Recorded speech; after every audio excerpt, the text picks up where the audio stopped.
Eutychus se groot val. Ons lees van sy groot val in Handelinge 20 vers 1 tot 13. Met die aanbreek van lente maak Paulus gereed om na Sirië te vertrek. Maar dan kom iemand na hom met ontstellende nuus. Die man het te hore gekom van 'n Joodse komplot teen Paulus. Op die skip waarop Paulus sou klim was daar ook 'n klompie Joodse pelgrims en hy het so toevallig gehoor hoe dat hulle beplan om van Paulus ontslae te raak sodra die skip in die diepsee is. Paulus roep die manne wat saam met hom moet reis bymekaar. Daar's 7 van hulle, almal verteenwoordigers van verskillende gemeentes wat deur Paulus tot stand gebring is. En hulle het 'n klomp geld by hulle wat hulle by Jerusalem gemeente moet gaan aflewer. Die risiko is te groot, besluit die manne. Ons sal 'n ander plan moet maak terwille van die evangelie. Hulle besluit om eerder vir Paulus met 'n groot ompad deur Macedonië te stuur. Hulle sou per skip vooruitgaan na Troas in Asië en daar sal hulle vir Paulus wag. En so vertrek Paulus noordwaarts deur Macedonië tot by Filippi, net betyds om daar te kom vir die Paasfees saam met die gemeente.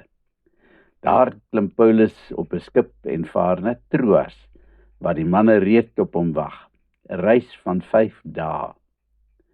Dis met groot blydskap wanneer Paulus in Troas voet aan wal sit en hy moet net eenvoudig 'n week daar oorbly. Lukas is ook onder die gelowiges wat Paulus ontmoet en hy besluit om weer saam met Paulus verder te reis.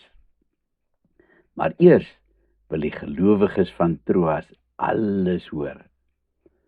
Paulus moet preek, want dit is selde dat hulle die geleentheid kry om te luister na 'n prediker van Paulus se formaat.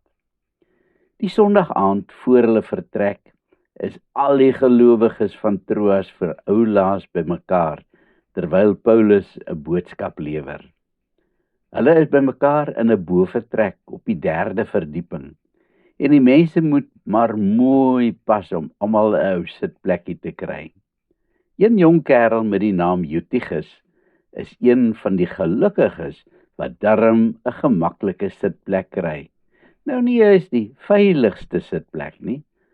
Hy sit in die vensterbank met sy rug na die opening en 3 verdiepings tussen hom en die pad daaronder. En Paulus preek. Daar's so baie wat hy vir die gemeente wil sê en die tyd is so min. Paulus preek lank, sommer baie lank. Dis naderhand middernag, maar steeds is daar nie eers naas by 'n teken dat sy preek einde se kant toe staan nie. En die arme Eutychus, hy sukkel om sy oë oop te hou.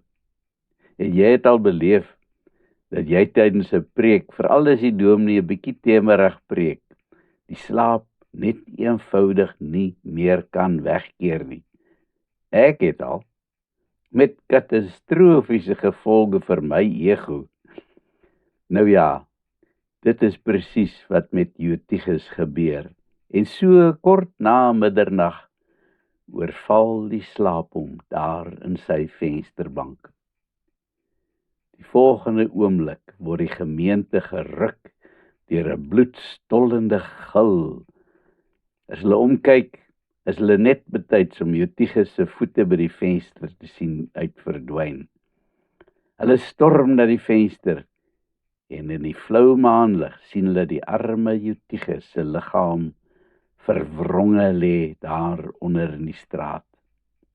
Haastig hardloop hulle die trappe af, maar wanneer hulle onderkom, sien hulle dat die ergste gebeur het. Eutychus het hom pap geval, mors dood.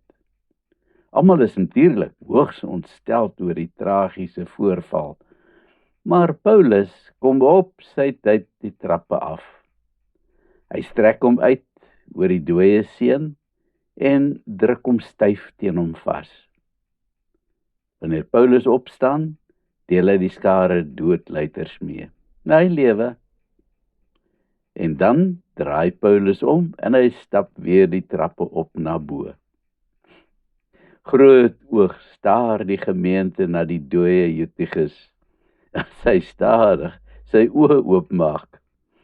'n Paar manne help hom op. "Toe maar, ek's reg," sê hy met 'n bewerige stem, en hy stap krippel die trappe op. Hierdie slag bly baie ver van die vensterbank af weg. Nou toe, nou is almal seker wakker. Waar was ek nou weer? O ja, ek was net op pad om te sê dat ons nou saam brood gaan breek. En so vier die gemeente saam die nagmaal en eet 'n gemeenskaplike maaltyd, en wanneer dit verby is, gaan Paulus voort en hy preek verder tot dagbreek toe. En dan is dit tyd vir die skip om te vertrek. Gaan julle maar aan boord met al die bagasie, ek ontmoet julle by Assos. Paulus probeer tyd koop om behoorlik met die gemeente afskeid te neem. Wie weet, dalk is hierdie die laaste keer dat hy hulle.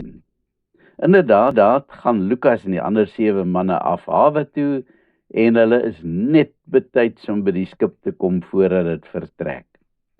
'n Klompie van die gemeentelede stap saam met Paulus die eerste 40 kilometer na die hawestad Assos, om nog 'n bietjie te kan gesels, nog 'n bietjie van hom te kan leer.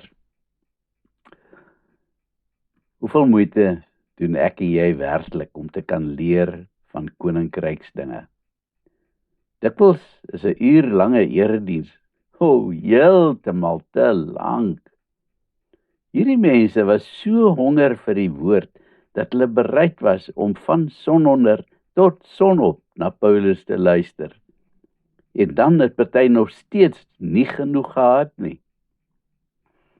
Kom ons ontwikkel 'n groot honger vir die woord. Ja, dit kos deursettingsvermoë, maar uiteindelik is dit deur en deur die moeite werd. Amen. Kom ons bid saam. Here, ek wil van U leer, meer en meer. Gee my asseblief 'n groot honger na U woord en die wil om dit in te drink en my eie te maak. Amen.